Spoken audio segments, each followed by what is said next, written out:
अब हमारे चैप्टर का नाम है फाइनेंशियल मार्केट। फाइनेंशियल मार्केट का मतलब ये है बेसिकली मार्केट क्या होती है। Market is a place where buyers and sellers meet to exchange goods and services in return for consideration. Free में नहीं, कोई कंसिडरेशन के बदले में। तो जब बायर और सेलर मीट कर रहे हैं मतलब मार्केट हो गई।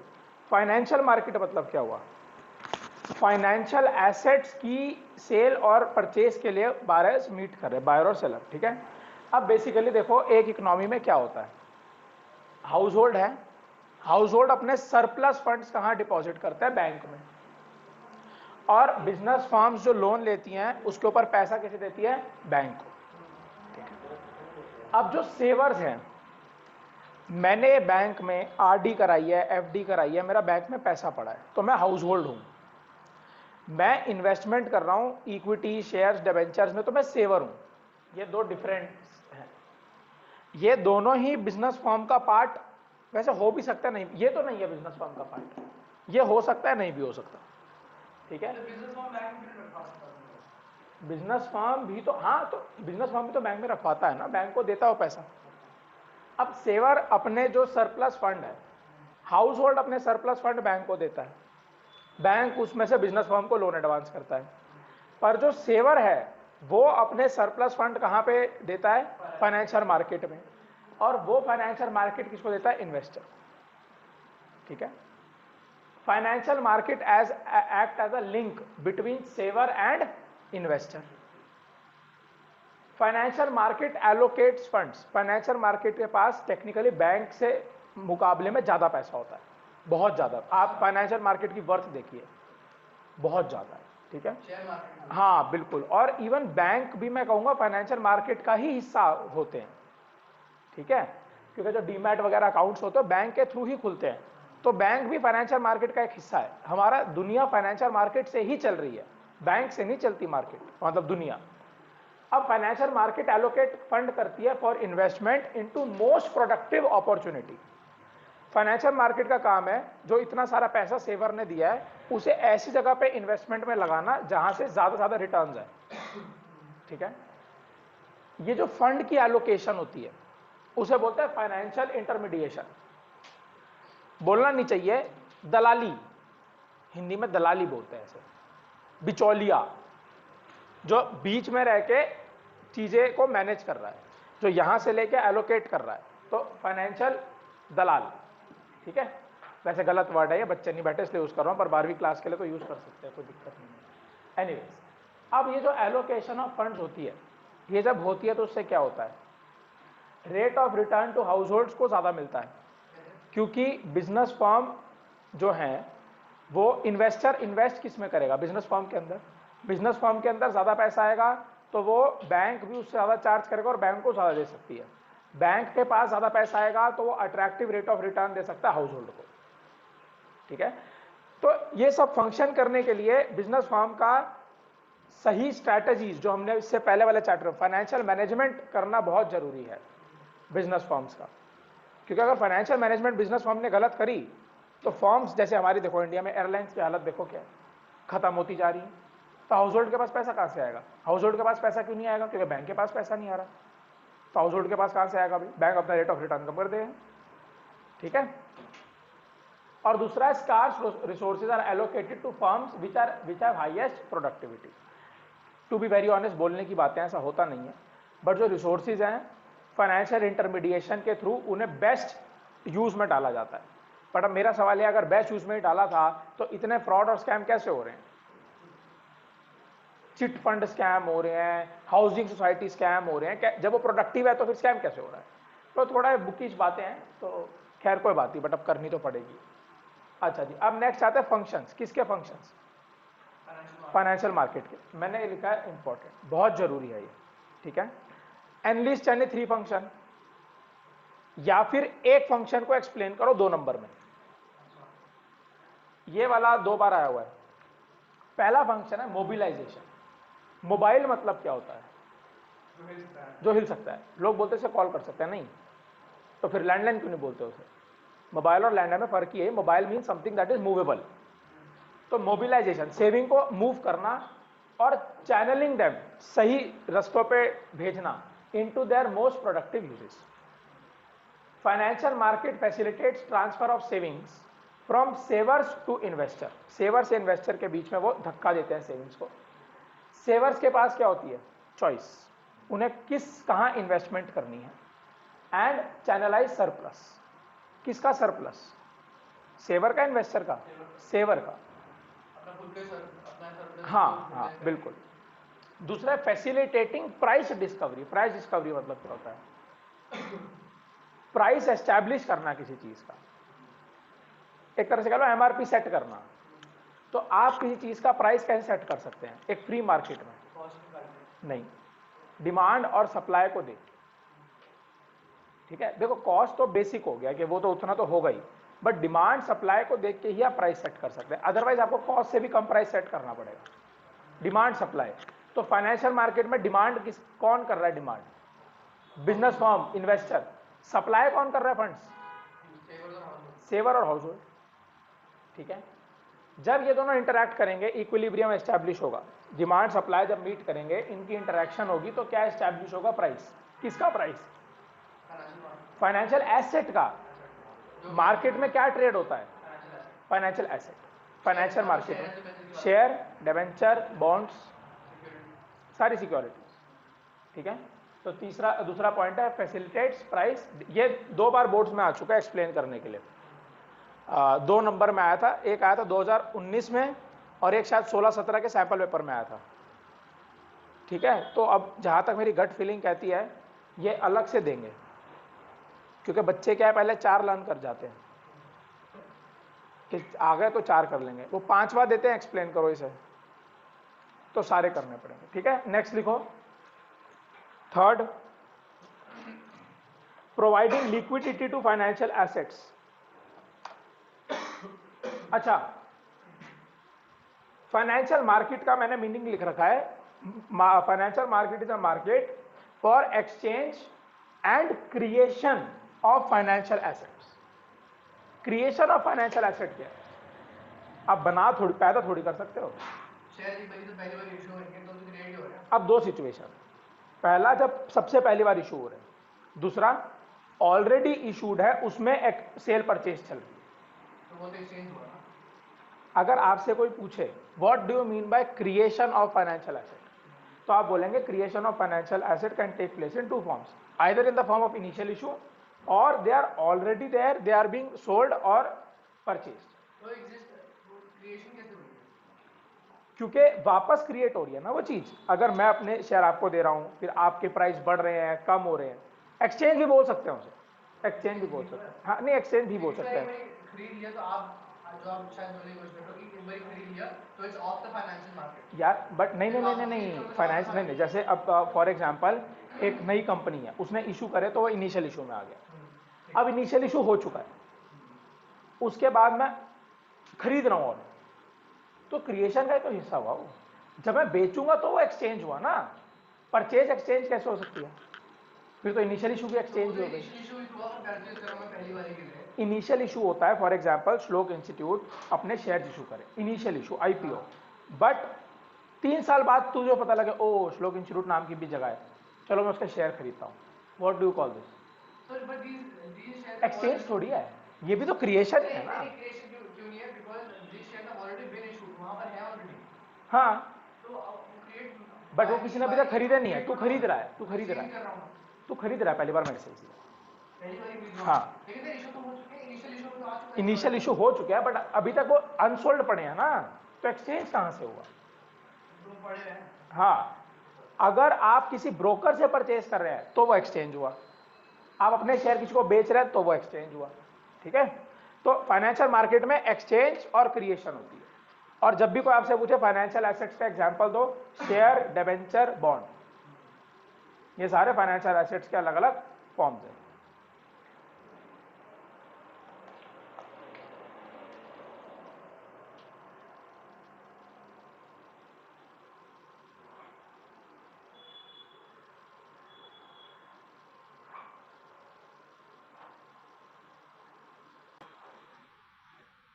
तीसरा है providing liquidity to financial assets.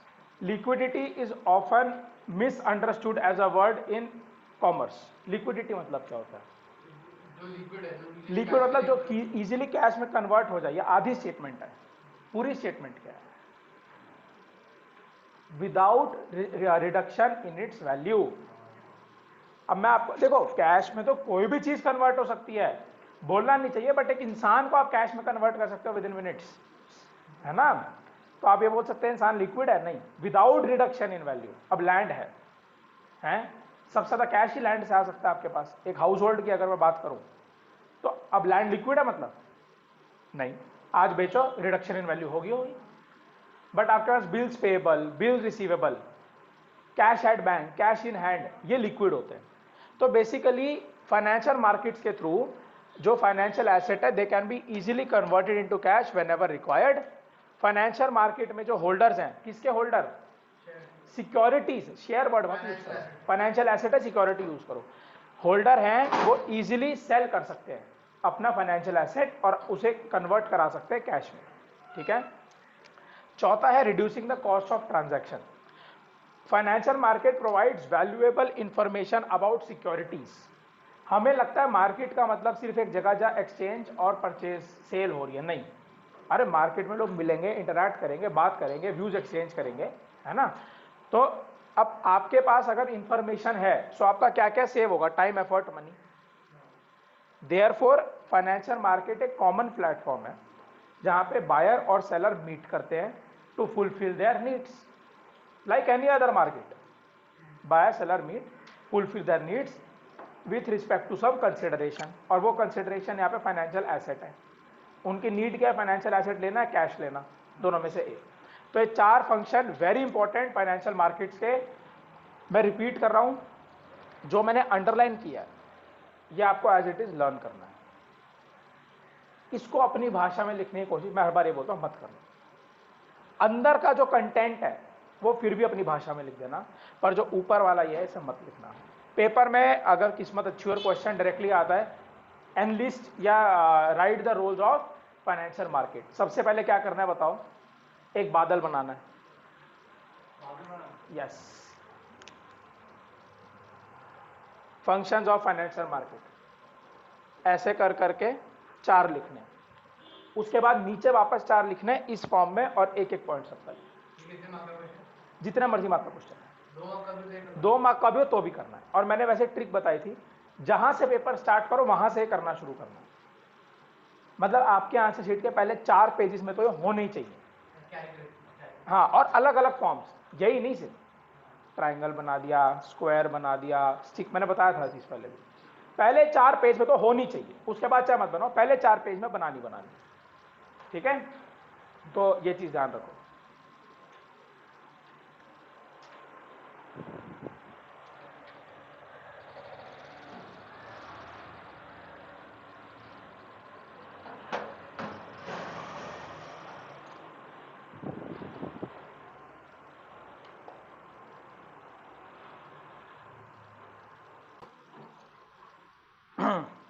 अब जो हमारी फाइनेंशियल मार्केट है उसके 2 हिस्से हैं। पहला हिस्सा को हम बोलते हैं, पहले हिस्से को बोलते हैं मनी मार्केट, दूसरे को बोलते हैं कैपिटल मार्केट, ठीक है? मनी मार्केट के कोई हिस्से नहीं है, कैपिटल मार्केट के 2 हिस्से हैं। पहला हिस्सा है प्राइमरी मार्केट, दूसरा हिस्सा है सेकेंडरी मार्केट, ठीक है? अब हम सबसे पहले देखते हैं मनी मार्केट के कुछ फीचर्स शॉर्ट टर्म फंड्स के लिए, ठीक है? शॉर्ट टर्म फंड्स के लिए क्यों है? To meet temporary shortage of cash. Cash की कमी हो रही है। अच्छा, कैश की कमी किसे हो रही है? नहीं, आरबीआई को। बिजनेस वाला देखेंगे, आरबीआई को, गवर्नमेंट ऑफ इंडिया को, ठीक है? मनी मार्केट में मॉनेटरी एसेट्स होते हैं जिनकी पीरियड ऑफ मेच्योरिटी 1 साल होती है, उससे कम। लो रिस्क होता है, क्यों? क्योंकि इसमें आरबीआई और गवर्नमेंट इन्वॉल्व है। अनसिक्योर्ड इसलिए है क्योंकि इसके बदले कोई कोलैटरल या कुछ नहीं है, ठीक है? हाईली लिक्विड है। नहीं, अभी हम जो इंस्ट्रूमेंट से पढ़ोगे तब समझ आएगा। हाईली लिक्विड है, क्यों? क्योंकि 1 ईयर से कम की मेच्योरिटी है ना? अच्छा जी, फिजिकल लोकेशन नहीं है कोई, कैपिटल मार्केट की है, स्टॉक एक्सचेंज में तुम जा सकते हो, इसमें कोई फिजिकल लोकेशन कहीं नहीं है। हाँ, आरबीआई और गवर्नमेंट ऑफिस, हाँ, ठीक है? आरबीआई मेजर पार्टिसिपेंट्स हैं, RBI, commercial bank, NBFC, non banking financial corporations, state government, mutual funds, large corporators. ठीक है, अब हम पढ़ते हैं इंस्ट्रूमेंट्स। जैसे अभी बोला कि मैं क्या खरीद सकता हूं, तो देखते हैं। पहली बात तो मनी मार्केट में लोन नहीं मिलता। अब हम देखते हैं क्या मिलता है। ये इंस्ट्रूमेंट्स भी बहुत इंपॉर्टेंट है। पहले इंस्ट्रूमेंट का नाम है ट्रेजरी बिल। ट्रेजरी बिल की शॉर्ट फॉर्म जो वाइवा में पूछ के कंफ्यूज करते हैं, टी बिल। टी बिल, वो पूछेंगे टी बिल के बारे में बताओ, अरे ये तो पढ़ा ही नहीं। अरे ट्रेजरी बिल को ही टी बिल बोलते हैं। उसका दूसरा नाम है zero coupon bond. These are issued by RBI on behalf of government of India. अब मोदी जी तो बोलेंगे नहीं हेलो जी ले लो जी, आरबीआई इशू करती है on behalf of government of India. हाँ, पब्लिक को, नॉर्मल भारत की जनता को। They are issued in the form of promissory note. They are highly liquid, they are short term, ये सब है ही। Negligible risk of default. Risk of default मतलब तुम्हें पैसा वापस ना मिले। अरे गवर्नमेंट ऑफ इंडिया आरबीआई बैठी है, रिस्क ऑफ डिफॉल्ट तो है ही नहीं कोई। ठीक है, अच्छा डिस्काउंट एंड इंटरेस्ट क्या होता है? रिडेम्पशन वैल्यू, जितने आपको वापस मिलेंगे पैसे, माइनस जितने पे आपने लिया था। इशू प्राइस कम होगा और रिडेम्पशन एट पार होगी। तो वही बात हो गई कि 90 रुपए में खरीदा और 100 रुपए वापस मिले। ठीक है, अच्छा जी, they are issued in the multiples of 25,000। 25,000 is the minimum amount. अब एक बार बोर्ड में क्वेश्चन क्या आया, Ram wants to purchase T bills, ऐसे करके आया। ठीक है, एंड ही इन्वेस्टेड ₹53,000, ऐसा कुछ आया। Will he be able to purchase the treasury bill और नॉट, ऐसे करके मेरे असाइनमेंट में है क्वेश्चन, ऐसा क्वेश्चन है। बताओ क्या आंसर? नो। 25,000 के मल्टीपल चाहिए। तुम देखो कितनी इंटीग्रेट डिटेल है ये, इसके ऊपर इन्होंने क्वेश्चन बना दिए। इसलिए जो मैं बोर्ड पे पॉइंट्स लिख रहा हूं ना, ये तो पेपर से अगर देखो एनसीईआरटी तो खोलने की जरूरत ही नहीं है, सिर्फ जो मैंने लिखवाया वही करना। एनसीईआरटी पढ़ोगे कंफ्यूज हो जाओगे। अच्छा, एनसीईआरटी में एग्जांपल लिखा है, suppose an investor purchases 91 days treasury bill with face value 1 lakh for 96,000। तो 4,000 क्या हुआ? रिडेम्पशन, इंटरेस्ट या डिस्काउंट। ठीक है, 1 लाख का टी बिल था, बट 1 लाख पे इशू नहीं होता। कितने पे इशू होगा? 96,000 पे। पर मिलेंगे कितने वापस? 1 लाख। फेस वैल्यू 1 लाख है, पर इशू किस पे होते हैं? कम पे। ठीक है, और रिडीम किस पे होता है? पार पे। तो 1 लाख मिलेंगे वापस। ठीक है, तो मतलब इस पे इंटरेस्ट ऊपर नहीं मिलता लेकिन डिस्काउंट दे देते हैं। हाँ, ऊपर से कुछ नहीं मिल रहा है, फेस वैल्यू को कम करके दे रहे हैं और फेस वैल्यू पे रिडीम कर रहे हैं। ये इसका face value does not have to be multiple 25,000। Face value has to be a multiple of 25,000। So the actual amount you're paying does not have हाँ, actual amount that you are paying does not have to be in the multiple of 25,000, but जो issue price है that has to be a multiple of 25,000।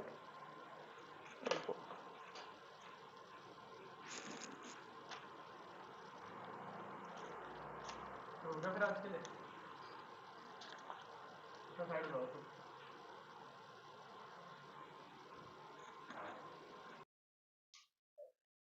चलिए, अब है commercial paper. Commercial paper का मतलब क्या होता है? Commercial paper is negotiable transferable by endorsement. Endorsement हमने पढ़ा था, क्या होता है एंडोर्समेंट? भाई bill of exchange 11th class accounts. हाँ, ठीक है। Delivery by a fix maturity period, इसका मेच्योरिटी पीरियड 15 दिन से 1 साल के भीतर होता है। ठीक है, issued by large and credit वर्दी कंपनीज। ये देखो क्रेडिट रेटिंग का यहाँ पे बहुत ज्यादा इंपॉर्टेंस है। तो लार्ज, बड़ी और क्रेडिट वर्दी कंपनीज जो है जिनका अच्छा क्रेडिट स्कोर है, जैसे अब मैं आपको बोलूं Kingfisher airlines, it is not a credit वर्दी कंपनी। जो अपनी उसको सैलरी नहीं दे पा रहे स्टाफ को, क्रेडिट वर्दी कैसे है? ठीक है, कोई हम फाइनेंशियली स्ट्रांग कंपनी का इंडिया में एग्जाम्पल अगर लें, एग्जैक्टली टाटा। टाटा ज्यादा फाइनेंशियली स्ट्रांग क्योंकि उसने इतना डाइवर्सिफाई कर रखा है कि उसको झटका नहीं लग सकता। Tata is also very big case study, कभी जब टाइम मिलेगा तो समझाऊंगा मैं। Short term low rate, sold at discount, redeemable at par. Short term होते हैं सीजनल वर्किंग कैपिटल नीड्स के लिए। अच्छा, कंपनीज ने कमर्शियल पेपर को एक ऑल्टरनेटिव की तरह यूज करा है। Alternative for what? नहीं, for taking loan from commercial banks. Commercial bank से लोन लेने के बजाय कंपनीज कमर्शियल पेपर इशू कर देती हैं। हाँ, क्योंकि देखो एक तो बैंक लोन कमर्शियल वे से जाने में बहुत ज्यादा फॉर्मेलिटीज, लीगल ट्रांजैक्शंस, कोलैटरल, ये अनसिक्योर्ड है पहली बात। वो सिक्योर्ड होते हैं, ठीक है। उसके बाद जो है यहाँ पे उन्हें शॉर्ट टर्म फटाफट पैसा मिल रहा है, उनका नाम है, और वर्किंग कैपिटल नीड्स तो शॉर्ट टर्म सीजनली होती हैं, तो उसको फुलफिल करने के लिए it is the best instrument. Commercial paper is also use for bridge financing. Bridge financing मैं समझा रहा हूँ, एनसीईआरटी में पैराग्राफ गिवन है, मैं चाहता हूँ अभी के अभी उसके पॉइंट्स लिखो, ठीक है, खुद से बना के मैं समझा देता हूँ। अब मुझे कैपिटल मार्केट से पैसा उठाना, कैपिटल मार्केट के अंदर क्या क्या आते हैं, सपोज मुझे शेयर्स इशू करने हैं, शेयर इशू करने हैं तो मुझे प्रोस्पेक्टस बनाना पड़ेगा। प्रोस्पेक्टस होता है ब्रोशर, जिसके अंदर कंपनी की सारी डिटेल्स गिवन है, एनुअल फाइनेंशियल स्टेटमेंट्स, उसके डाइवर्सिफिकेशन प्लान, सब कुछ गिवन है। अब मेरा मन है, मैं कंपनी हूं टाटा, और मुझे पता है, देखो मैं तुम्हें एक छोटा सा एग्जांपल देता हूं, श्लोक इंस्टीट्यूट की प्रमोशन अगर मैं ढंग से करूं तो 10,000 रुपए कहीं नहीं गए, एक इतने छोटे से इंस्टीट्यूट के। तो अगर हम बड़े बड़े कमर्शियल इंस्टीट्यूशंस की बात करें, कंपनीज की बात करें, तो कंपनीज को बहुत ज्यादा पैसा लगता है, इसे हम बोलते हैं फ्लोटेशन कॉस्ट।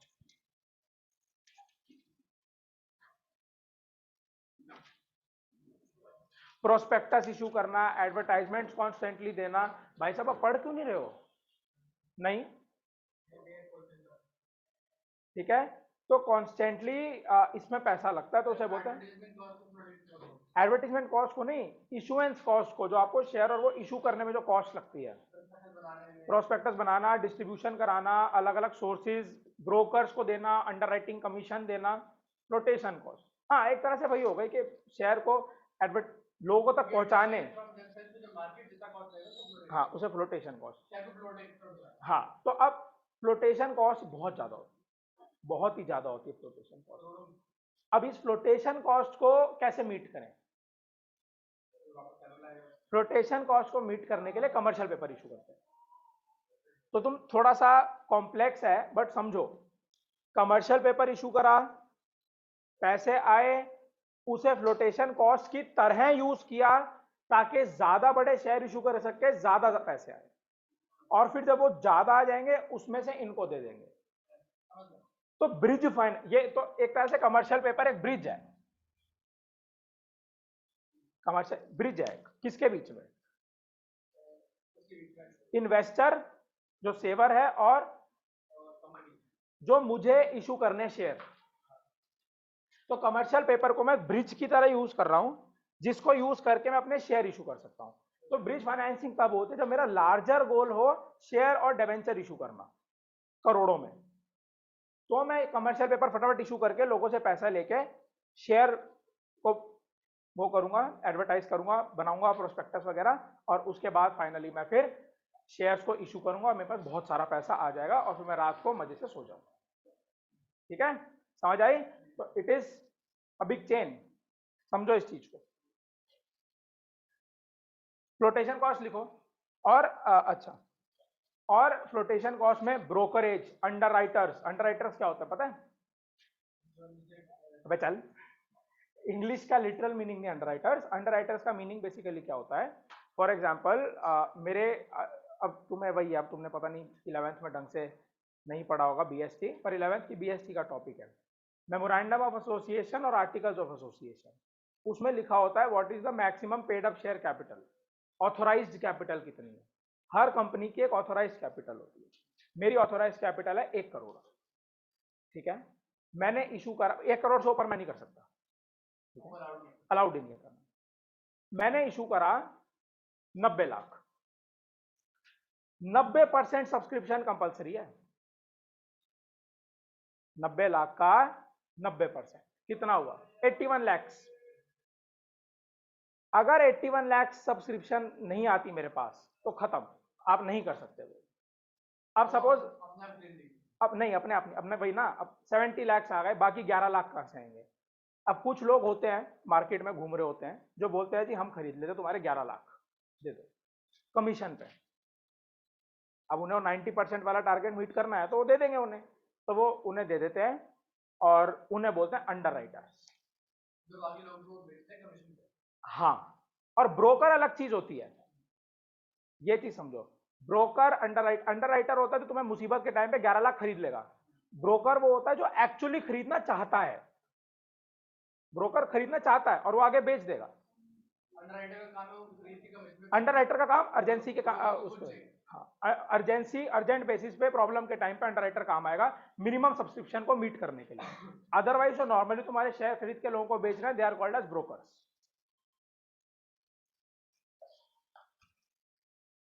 ये पढ़ एग्जाम्पल अभी 271